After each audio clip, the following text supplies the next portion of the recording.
Sejak dilantik oleh Presiden Prabowo Subianto, kebijakan Menteri Keuangan Purbaya Yudi Sadewa terus menjadi sorotan publik. Dari suntikan dana jumbo 200 triliun rupiah ke bank-bank himbara, pemangkasan transfer dana ke daerah hingga sikap penolakannya menggunakan APBN untuk menutup utang kereta cepat Jakarta-Bandung, memunculkan perdebatan hangat tentang arah pengelolaan fiskal Indonesia di era pemerintahan yang baru. Pemerintah menyebut langkah-langkah ini sebagai upaya memperkuat fondasi keuangan negara dan memastikan stabilitas sistem perbankan. Namun di sisi lain, kritik pun bermunculan. Apakah kebijakan ini benar-benar solusi jangka panjang atau justru hanya manuver populis yang dikemas sebagai gebrakan dalam tanda kutip? Lantas, seberapa efektif gebrakan Menteri Keuangan Purbaya? Apakah ini memang langkah strategis untuk menyelamatkan ekonomi atau hanya gimmick fiskal yang penuh jargon namun minim dampak nyata? Bersama Profesor Antoni Budiawan, ekonom dari Political Economy and Policy Studies atau PEPS, simak pembahasan lengkapnya di Expert Talk.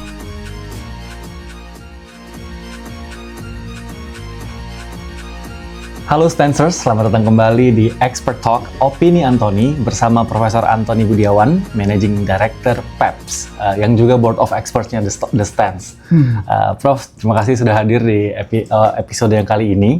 Kita mau bahas tentang yang lagi ramai dibahas orang, Menteri Keuangan kita yang baru, Purbaya Yudi. Banyak orang bilang dia cowboy karena memang punya style yang berbeda mungkin dibanding Menteri Keuangan yang terdahulu. Tapi kita di sini mau bahas yang sesuatu yang lebih substansial, ketimbang gaya cowboy atau cara bicara, bukan itunya. Kita mau bahas supaya kita bisa membedakan nih mana yang action, gimmick, tapi juga dan yang betul-betul ekonominya gitu apa yang substansi yang dikerjakan. Jadi kira-kira setelah 1 bulan Pak Purbaya ini dilantik, itu kan salah satu yang gebrakan dia yang dibahas orang kan tentang pemindahan 200 triliun rupiah dari milik pemerintah yang digelontorkan ke bank-bank himbara gitu, dengan tujuannya sih menurut beliau kan untuk menambah modal, menambah likuiditas supaya nanti kemudian itu digelontorkan juga kemudian ke masyarakat gitu lewat bank. Nah, dalam pandangan Prof. Antoni, apakah itu langkah yang tepat atau sebenarnya problem apa? Apakah cocok problem dan solusi itu gitu? Bagaimana, Prof? Iya, terima kasih. Ya. Kelihatannya memang Purbaya ini terlalu terburu-buru. Terburu-buru baru dilantik. Ya mungkin dia sudah mengamati banyak ya mengenai ekonomi Indonesia ya. Tapi saya menilainya masih terburu-buru. Langsung tiba-tiba 200 triliun dipindahkan. Sebenarnya 200 triliun itu dari mana sih? Uang apa sih? Nah itu dulu yang kita mesti luruskan. Katanya enggak, ini uang pemerintah. Betul. Ya, tapi uang pemerintah uang dari mana?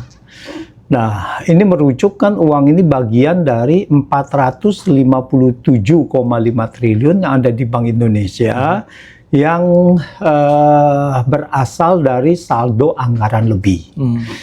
Apa yang dimaksud dengan saldo anggaran lebih?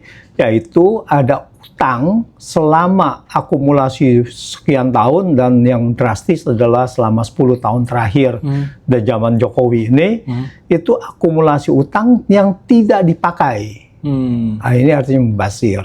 Jadi saldo anggaran lebih ini harusnya adalah digunakan lagi untuk membiayai defisit yang tahun-tahun yang akan datang. Bukan dipindahkan kepada bank. Karena apa? Karena ini kan kita harus bayar bunga terus. Utang ini kita harus bayar bunga. Narik utang lagi kita harus bayar bunga lagi. Bunganya berapa? Rata-rata 6-7% bisa. Ya, itunya. Nah ini harusnya ada. Kalau dia hanya menaruh di bank, itu waktu rencananya 4%, lalu kemudian bunganya turun ya menjadi 2% supaya bisa dijadikan kredit gitu. Nah, ini seharusnya ini adalah tidak tepat gitu dan ini melanggar gitu dari SAL itu sendiri karena ini tidak digunakan, tetapi apakah dipindahkan segala itu bagaimana peran DPR di situ. Nah, itu ada. Itu pertama mengenai SAL. Yang kedua adalah apakah ini memang sudah tepat apa bukan dalam kebijakan untuk membantu meningkatkan pertumbuhan ekonomi. Kalau kita lihat, dan ini terbukti bahwa sekarang ini tidak bisa membantu mengembangkan ekonomi, meningkatkan pertumbuhan ekonomi, gitu kan? Ekonomi kita datar aja, dan bahkan kalau nggak salah terakhir ini dikatakan bahwa karena penyerapan kredit itu tidak seperti yang diharapkan, maka uang di bank ini di Himbara ini mau dipindahkan ke swasta. Nah, artinya memang begini, ini yang dari awal sudah dibilang bahwa masalah kita untuk meningkatkan pertumbuhan ekonomi bukan masalah kredit, bukan masalah pinjaman, bukan masalah produksi. Karena produksi kita itu, kapasitas produksi kita itu saat ini sangat besar sekali, di mana demand-nya tidak ada. Gitu. Nah, jadi oleh karena itu untuk memberikan uang 200 triliun untuk memberikan kredit itu sulit untuk bekerja. Karena apa? Karena loan to deposit ratio itu di bank itu kapasitasnya masih ada, masih berlebihan. Satu. Terus kedua, bahwa uang dari bank sendiri yang dia tidak bisa salurkan sebagai menjadi kredit, lalu kemudian mereka menyalurkannya sebagai apa? Dengan bunga rendah atau modal untuk dengan apa? SBN. Dengan mereka membeli surat berharga negara dan Bank Indonesia, surat berharga Bank Indonesia. Itu ada kurang lebih hampir 2.000 triliun. Jadi 200 triliun ini adalah bukan permasalahan bahwa kita ini kekurangan likuiditas. Likuiditas kita banyak, tetapi memang tidak bisa terserap karena penyerapan undisbursed loan aja, namanya apa? Yang sudah dapat kredit, yang sudah dapat persetujuan dari bank, itu tidak diambil oleh si calon nasabah, gitu kan? Jadi ini ibarat obat, tapi penyakitnya bukan itu sebenarnya. Iya. Jadi bukan itu masalahnya di kita. Nah, itu. Tapi berarti penyakitnya apa? Artinya saya membayangkan kita awam, Purbaya bilang ada 200T disalurkan ke Bank Himbara, itu untuk kita pinjam dengan bunga rendah gitu ya. Tapi kalau demi meningkatkan pertumbuhan ekonomi. Tapi kan penyakitnya bukan itu tadi Prof bilang ya, tapi sebenarnya apa gitu? In general, kita ini kan daya beli kita kurang. Daya beli. Jadi kita ada kapasitas yang beberapa perusahaan itu harus beroperasi di bawah kapasitas, jauh di bawah kapasitas, karena daya beli tidak ada, daya beli kurang, terus menyusut gitu. Kita sudah tahu ada deflasi lah dan sebagainya ya, dari pertengahan tahun lalu kalau nggak salah, masih terus begitu. Jadi masalahnya adalah daya beli. Bagaimana meningkatkan daya beli? Nah, ini sebetulnya yang harus dilakukan. Nah, dilakukan apa daya beli itu? Nah, ada dua, dari kebijakan fiskal dan kebijakan moneter. Nah, dari kebijakan fiskal yang domain dari Menteri Keuangan, yaitu bagaimana memberikan stimulus fiskal. Stimulus fiskal bukan yang memberikan 200 triliun itu. Lalu Bank Indonesia Bank Indonesia, dia harus memberikan stimulus moneter. Nah, ini yang bisa membuat ekonomi kita akan bergerak lagi gitu. Nah, dengan stimulus fiskal itu ada dua cara. Pemerintah harus membelanjakan uang lebih banyak, ya, supaya kalau dia belanja, jadi kan berarti kan produk-produk itu bisa laku gitu, dan itu akan ada multiplier efeknya yang bisa menggerakkan gitu. Atau yang kedua adalah melalui konsumen. Apa artinya? Artinya bahwa pajak dikurangin supaya konsumen daya belinya naik dan bisa belanja lebih banyak gitu. Sebetulnya kebijakan fiskal itu aja gitu yang harus diperhatikan gitu. Karena penyakitnya bukan kekurangan modal untuk dipinjam ke bank gitu. Baik. Nah, ada lagi langkah yang juga banyak dibicarakan orang terkait Bapak Purbaya ini, yaitu ketika dia menyoroti transparansi program makan bergizi gratis, ya kan? Dia sempat mengancam bahkan akan menarik anggaran kalau penyerapannya dia bilang tidak maksimal. Menurut Prof. Antoni, apakah sikap seperti ini tuh lazim dalam praktek pengelolaan keuangan negara? Bahwa dia Menteri Keuangan berpendapat ya harusnya kalau tidak terserap dialihkanlah. Itu sih sah saja, tapi tidak sederhana begitu gitu. Karena harus ingat bahwa kekuasaan untuk anggaran itu bukan hanya ada di pemerintah, bukan hanya ada di presiden, dan bukan hanya ada di Kementerian Keuangan, tapi harus dilihat ada di DPR. DPR yang memberikan approval atau persetujuan terhadap APBN itu, dan itu yang sudah disetujui harus dijalankan. Mestinya begitu ya, dia harusnya tetap stick to the budget kan? Iya, karena itu kalau nggak itu akan melanggar. Kalau dia bilang mengalihkan, itu akan melanggar gitu, melanggar undang-undang APBN. Dan di situ sudah ada di pasal berapa itu, kalau pelanggaran terhadap undang-undang APBN itu sanksinya adalah pidana. Namanya penyalahgunaan wewenang gitu di dalam penggunaan APBN gitu. Jadi spiritnya bagus, tetapi ya mungkin hati-hati bahwa di sini pemerintah, setiap kementerian mempunyai mitra di DPR gitu. Nah itulah, jangan sampai juga DPR merasa bahwa ini apa-apaan, ini saya punya wewenang, kita punya wewenang kok nggak diangkat gitu. Nah itu membuat itu kerjasamanya tidak baik. Tidak baik. Good governance-nya jangan terlupakan gitu ya. Iya, karena itu konstitusi. Ya, bahwa anggaran itu harus mendapat persetujuan dari DPR.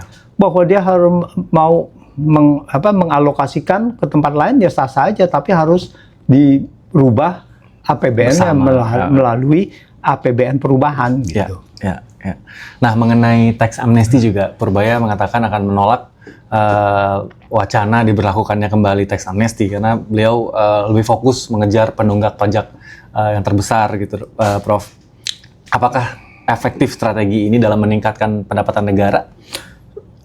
Saya rasa ini bukan hanya sebagai untuk pendapatan negara ya, tapi saya rasa ini tax amnesty dari pertama pun kita sudah kritik terus.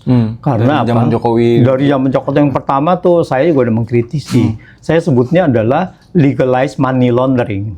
Ini adalah bagian yang uang-uang yang tidak jelas itu diputihkan melalui undang-undang gitu, melalui pemerintah gitu. Jadi dia cuma bayar 3% ya untuk penalti gitu kalau uang masuk dia ini. Kalau cuma deklarasi aja 4% atau bagaimana. Ini kan namanya legalisasi, namanya apa? Uang-uang yang tidak jelas kan. Itu aja bisa juga uang narkoba. Bisa masuk juga di sana karena apa? Karena tidak boleh ditanyakan asal-usulnya. Ya, uang judi online berapa banyak gitu. Nah, itu tahun itu 2016-2017. 2022 kemudian diadakan lagi gitu. Tidak ada negara dalam 5 tahun itu di dunia yang memberikan tax amnesty 2 kali gitu. Dan sekarang 2000 ada wacana lagi. Ini kan jelas-jelas bahwa ini mau memberikan fasilitas kepada uang-uang ilegal ini. Dan kita tahu bahwa uang ilegal ini sejak 2019 ini sudah banyak sekali gitu. Karena apa? Karena kita punya defisit itu juga banyak. Ini yang menjadi menjadi sasaran atau dengan korupsi-korupsi yang besar ini gitu kan. Ya, ada di situ ada korupsi apa? Semua departemen itu ada inilah ya, kementerian semua kena korupsi gitu. Nah, apakah uang ini yang mau dicuci lagi gitu kan? Mau dilegalisir lagi kan gitu kan? Nah, itulah. Jadi saya rasa itu sudah jelas, bukan kita tidak bisa meningkatkan pendapatan pajak, penerimaan pajak itu dari tax amnesty. Kalau seandainya ini masalahnya, kalau seandainya tax amnesty meningkatkan pajak signifikan, berarti negara itu indikasi bahwa negara ini koruptornya gila-gilaan. Kalau nggak ada korupsi kan nggak mungkin ada begitu kan, atau uang ilegal atau apa gitu. Nah, kalau ini berhasil, berarti ini ada anomalinya, yaitu bahwa berarti kita punya korupsi di sini gila-gilaan. Iya betul. Sehingga ketika tax amnesty diberlakukan justru jadi meningkat gitu kan, itu saatnya. Gitu. Tapi ini udah benar lah Prof ya, untuk tidak lagi kita melaksanakan atau menerapkan tax amnesty di 2025 ini. Nah, baik. Ada lagi yang tentang polemik transfer dana ke daerah. Ya kan ada beberapa kepala daerah kemarin berkunjung ke Jakarta untuk memprotes gitu bahwa ini mereka jadi berkurang gitu kan. Bagaimana Prof. Antoni melihat kebijakan ini bahwa daerah jadi tidak mendapat dana atau uang yang seharusnya gitu ya, termasuk Jakarta juga kan dipotong ininya. Bagaimana dampaknya dan terutama terhadap layanan publik dan pembangunan gitu, langkah pemotongan ini? Ya ini masalah serius. Kenapa daerah dipotong, transfer ke daerah dikurangin? Karena kita punya penerimaan perpajakan kita, pendapatan negara kita turun. Jadi kalau ini turun ya memang seyogyanya ditanggung renteng kan gitu. Semua daerah juga kena. Tapi dari mana asalnya? Bagaimana kita bisa sumber dari peraturan itu di mana gitu? Kalau transfer ke daerah mau dikurangin, apakah ada formulanya? Kalau formulanya tidak ada, ujuk-ujuk mengatakan, Jakarta saya potong 20 triliun ya. Nah itu kan susah juga gitu. Dari mana? Lalu rakyat Jakarta nanti akan bilang, kenapa harus rakyat Jakarta yang menanggung? Mau nggak mau kan itu namanya rakyat di Jakarta yang menanggung kan? Bahwa pembelanjaan itu di Jakarta itu akan berkurang gitu. Dan juga di daerah lainnya bagaimana gitu. Jadi ini mesti ada formulanya. Negara ini terdiri dari daerah-daerah ini yang juga memberikan kontribusi besar kepada Jakarta, kepada pusat gitu. Nah, untuk kalau seandainya tahun 2025 ini mau ada pemotongan, itu juga tidak bisa sepihak. Karena sekali lagi yang saya katakan bahwa di sini harus difasilitasi dengan undang-undang APBN yang baru, perubahan. Nah ini harus approval dari DPR juga gitu. Jangan sampai juga nanti di daerah DPRD juga menanyakan, ya kecuali bahwa semuanya sudah DPR sudah tidak ada hak lagi untuk bicara kan gitu kan. Jadi tinggal menurut aja eksekutif aja kan gitu. Nah itu ya berarti mereka bisa menerima nasib gitu. Jadi di sini ada pelanggaran juga ketika itu dilaksanakan sepihak dan tidak berkonsultasi lagi kepada sesama pembuat anggaran yaitu DPR. Tapi kemudian pertanyaannya adalah bagaimana Pemda-Pemda yang kena potong ini harus bisa pintar-pintar mengelola keuangannya kalau misalnya ternyata dana TKD itu berkurang gitu.